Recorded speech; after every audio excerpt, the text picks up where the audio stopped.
के कारण तुम हमारे पति हो और आज हमारे प्रभु से मिलने के लिए रोक रहे हो।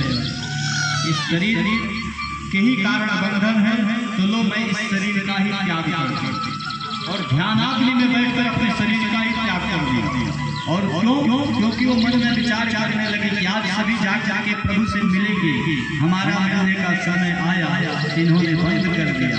तो शरीर को त्याग कर और सबसे पहले जाकर प्रभु के पास पहुंचे और हजारों लाखों गोपियों को आते उस वन में जब कन्हैया ने देखा तो दौड़ कर गए हैं और कहते हैं स्वागतम वो महाभागा प्रियम किम करवाणि वह। स्वागत है गोपियों, स्वागत है सखियों, आ जाओ।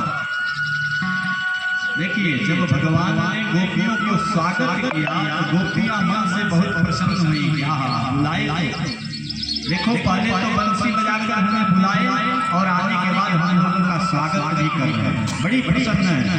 लेकिन स्वागत करते करते कन्हैया ने पूछ लिया कि आई हो किम करवाणि, क्या करने आई हो? अब तो गोपियों का मुंह लटक गया, लोग बंसी बजा करके बुलाए और आने के बाद खुद ही बुलाए और पूछ रहे हैं क्या करने आए हैं। कन्हैया कहते हैं ओहो समझ गया, इसलिए आई हो क्योंकि सुंदर रात्रि हुई है, चंद्रमा देखने आई है। गोपियों ने सर हिलाया किया, हम इस चंद्रमा को नहीं देखने आए, चंद्रमा तो हमने कितनी बार देखी है, तो किस लिए आई हो? अच्छा पति से झगड़ा हो गया इसलिए आई हो? अरे देवियों, पति परमेश्वर होता है, पति से झगड़ा हो जाए फिर भी घर छोड़ के नहीं जाना चाहिए, पति में ही ईश्वर को देखना चाहिए। प्रभु समझाने लगे। देखो एक कथा सुनाया प्रभु ने, क्या कि देखो एक पत्नी थी, उसके पति बाहर चले गए ना, तो पत्नी की सेवा, पति जब आए वापस तो उनकी सेवा में इतनी तन्मय थी कि उसका बालक अग्नि में गिर गया, लेकिन पति का पैर दबाना नहीं छोड़ी। क्यों? क्योंकि पति परमेश्वर है और पैर दबाती रही, सेवा में तन्मय रही, तो बालक अग्नि में भी जला नहीं, इतना प्रभाव रहा। सत्य है, जो पत्नी एकदम पति व्रत धर्म का निष्ठा पूर्वक पालन करे ना, तो उसका इस संसार में कोई कुछ नहीं बिगाड़ेगा। अग्नि क्या? भगवान ये बात जब गोपियों को बताए, फिर कहे कि देखो सखियों, इस जंगल में हिंसक जानवर भी रहते हैं, वापस चली जाओ, तुम्हें पता नहीं है। गोपियां नीचे सर करके और पैर की अंगूठे से जमीन को कुरेद रही थी और आपस में मन ही मन कह रही हैं कि देखो बहन, जब से हम लोग आए हैं, एक तो ये बंसी बजाकर बुलाए और बुलाने के बाद खुद ही पूछ रहे हैं कि क्यों आई हो, और जब से हम लोग आए हैं तब से ये उपदेश ही दिए जा रहे हैं, और इनको हम लोग टोके नहीं ना, तो ऐसे उपदेश देते रहेंगे। अंत में तो प्रभु ने कह दिया कि देवी अब जो हुआ सो हुआ, ये अच्छी बात नहीं, जाओ जाओ। गोपियों ने कहा सुन लो प्रभु, हम भी कहानी जानते हैं, कहो तो तुम्हें सुना दे। एक पत्नी का पति बाहर गया और जब बाहर जाने लगा ना, तो एक मूर्ति लेकर गई, वो दिया मूर्ति कि लो, और जब तक मैं नहीं आऊं तब तक इसी मूर्ति की पूजा करना।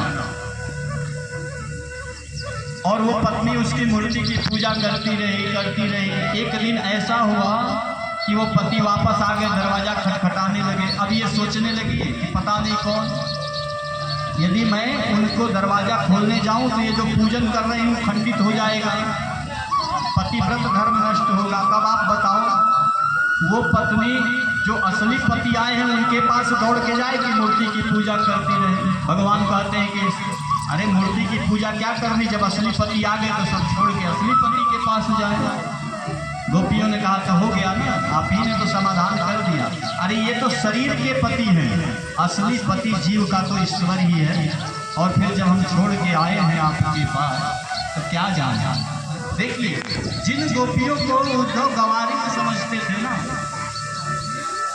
गंवार गोपी नहीं है साहब, इनके प्रेम के आगे बड़े बड़े विद्वान नतमस्तक हो गए, बड़े बड़े संत नतमस्तक हो जाते हैं। तो गोपियाँ कहती हैं प्रभु एक बात बताएं, जाओ चली जाओ। तो एक बात बताओ, जब मुझे भेजना ही था तो बुलाया क्यों आपने?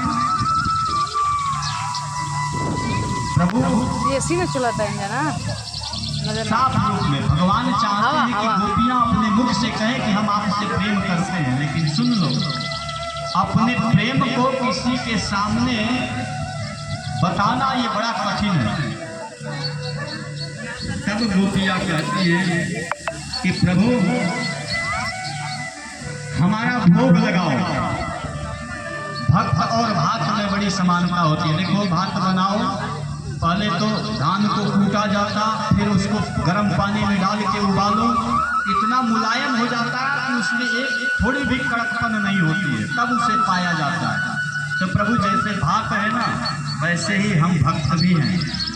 पहले तो हमने मोह माया इस समाज के सारे संबंधों को तोड़ा, कुछ छिलके को हटाया, फिर अनेक प्रकार के विरह अग्नि में समाज के लांछन दोषों को सहते हुए फिर आपके पास आए हैं, एकदम उबल करके मुलायम हो गए हैं भात की तरह। और भगवान आपको तो भात बहुत पसंद है ना, क्योंकि जब आप राम रूप में आए थे तो दशरथ जी महाराज जब आपके पिताजी भोजन कराए तो आप क्या करते थे? मुख में दही भात लगा के इधर उधर भाव चले किलकत मुख दधियोदन लपटाए।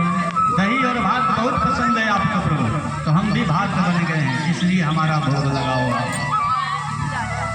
भगवान बात को समझ गए कि गोपियां बहुत, चूंकि प्रभु परीक्षण करते हैं। जब जीव भगवान की शरण में जाता है ना, तो उसकी बाधाएं बढ़ने लगती हैं, अनेक प्रकार की तकलीफ, अनेक प्रकार के सामाजिक आरोप लगना शुरू हो जाता है। आप देखो, यही जब कार्यक्रम प्रारंभ हुआ कितनी तरह की दिक्कतें आना। हाँ, अब धीरे धीरे धीरे धीरे जब